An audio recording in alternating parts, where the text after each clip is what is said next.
Онколошките пациенти повторно оставени на цедило. Нема биолошка терапија на клиниката за онкологија. Болни со разни дијагнози, освен што се осудени да чекаат со часови за прегледи и хемотерапија, со неизвестност ги чекаат и потребните цитостатици.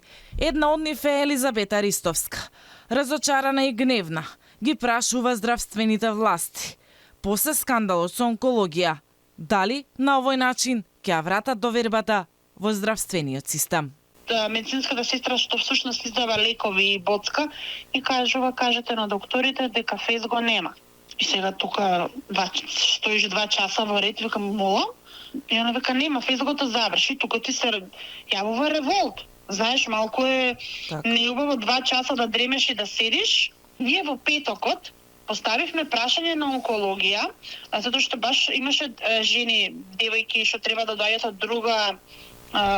други градови и нас ни кажаа дека терапија има, дека за октомври е све подмирено и дека ние треба само да се појавиме и да ја примеме терапијата. Министерот за здравство Фатмир Меджити призна дека има недостиг на биолошка терапија, иако пред 1 месец, заедно со директорката на онкологија доктор Клисаровска, уверуваа дека терапија има и ќе има за сите болни од канцер.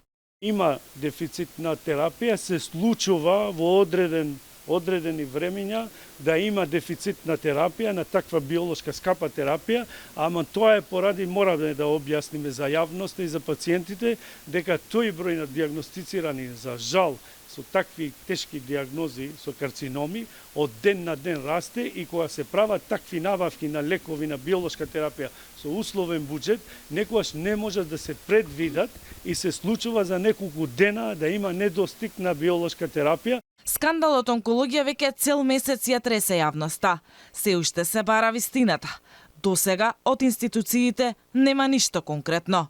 Обвинителството прибира докази, а граѓаните протестираат и ги чекаат имињата и презимињата на виновниците.